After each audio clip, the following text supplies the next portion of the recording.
What happens when a retired ranger frees a wounded grizzly, only to be hunted down by the very people who should have helped? What she did next left everyone speechless. You ever wake up and feel like the day's got an attitude? That's how it started. My old bones told me the mountain air was hiding something. Not a storm, not snow, but trouble. The kind that makes your gut itch before your brain catches on. Name's Luke Harper, retired park ranger, ex-Army, and now, apparently the only guy in the Bitterroot Mountains who still gives a damn about what happens to the animals up here. Most folks moved on. Me, I stayed. Call it stubbornness. Or maybe I just trust bears more than people. I wasn't hunting that morning, never have, never will. I was tracking a signal from one of our old radio-tagged females, a grizzly we'd called June. Last time she pinged, she was near the creek, alone. That wasn't like her. And something in me just said, go. Didn't take long to find her. She was lying half-curled in the snow, one massive paw clenched in an old iron-jawed trap like some medieval nightmare. Her coat was matted with blood, steam rising off her body like she'd been fighting death all night. And still, her eyes, they weren't afraid, just tired, like she'd seen enough of human kindness to not expect any. I should have left. Any sane person would have backed away slow and called for backup. But sanity's overrated when something's suffering right in front of you. So I knelt down, unhooked my pack, and talked to her like I was convincing an old friend not to give up. Hey, girl. Yeah, that's bad. Real bad. But I'm here now. No clue if she understood. But she didn't swipe at me. That was enough. Took me 20 minutes to loosen the trap. My fingers were numb, heart hammering, every second expecting her to snap. But she didn't. Not once. She just watched. When the jaws finally sprang open, she let out a sound I'll never forget. A deep, shaking exhale, like someone who'd been drowning finally took a breath. I cleaned the wound with what little I had, wrapped it with gauze, and gave her the last of my emergency rations. Call it foolish, call it reckless. But that bear and I sat there for hours, just breathing, just surviving. The weird part?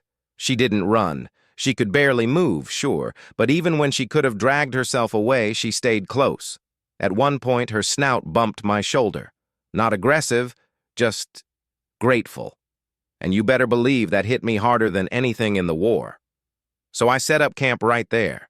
Slept light, hand on my old Springfield rifle, but she never made a sound. The next morning, I knew I had to get help.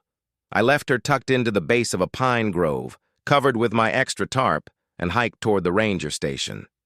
Took me longer than I thought. The snow was thicker than soup, and the path hadn't been cleared in weeks. Halfway there, I ran into them. Two guys in bright orange safety vests standing where no survey team should be. One had a drone remote, the other, a scoped rifle, not your average nature lovers. You fellas from Wildlife Services? I asked. Sure, one of them said, eyes never meeting mine. Sure, like I was born yesterday. I didn't like the look they gave me, like I was a loose end they weren't expecting.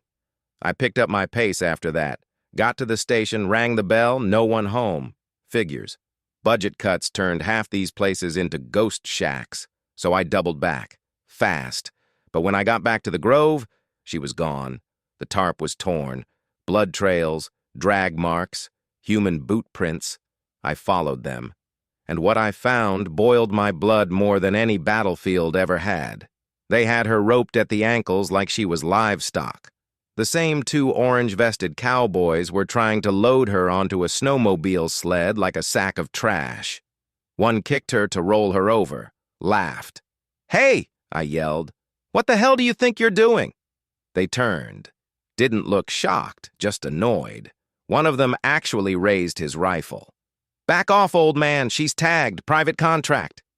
"Tag or not, that bear's injured. And you're not vets, that's for damn sure." He shrugged. "Orders are orders. She's valuable. Stay out of it." Stay out of it. I'd rather wrestle a grizzly myself. I stepped forward, and that's when it happened. The butt of a rifle, a flash of pain, and then darkness. What happened next changed everything. You don't want to miss how this unfolds. It only gets worse from here. When I came to, my face was kissing a pile of half-melted snow and pine needles, and my hands were tied behind my back like I was some weekend outlaw.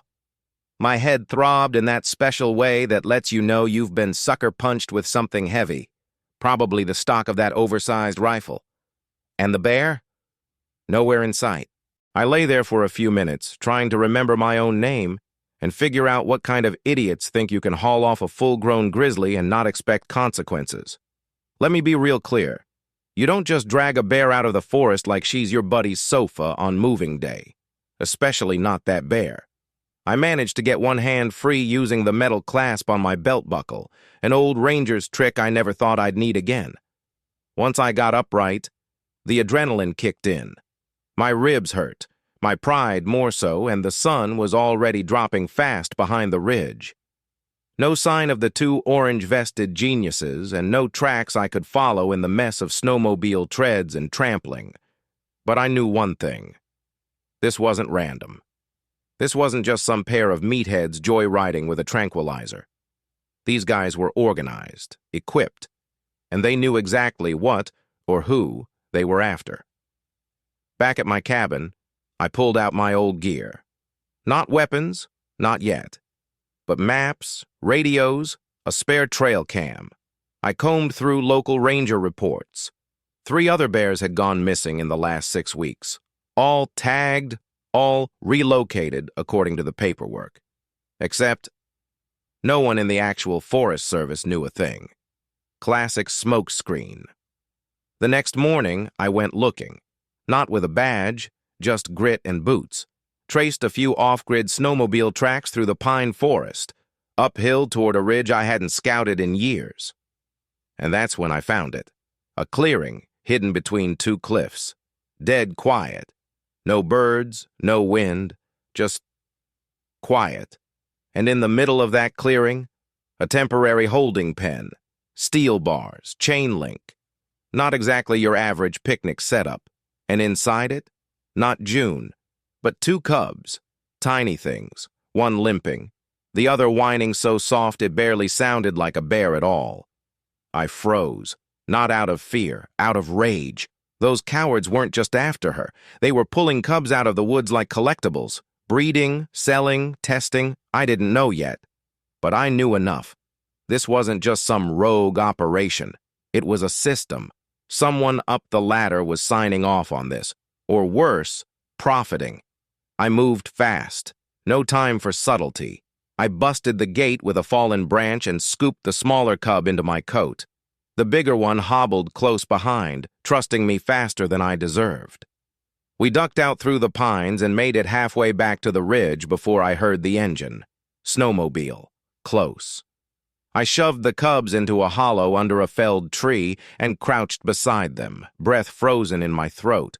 One of the orange jackets zipped past, scanning the tree line with a scope.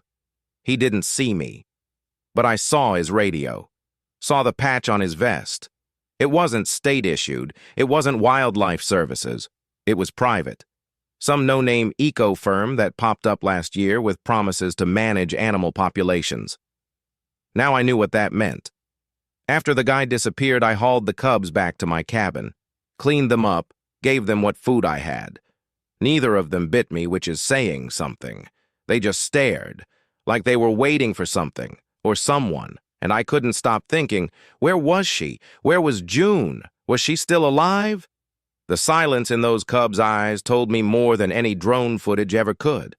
This wasn't over. This is the turning point. Everything you've been waiting for. It's all coming to a head now. Stick around to see how I finally made them answer for what they did. I didn't sleep that night. Not a wink.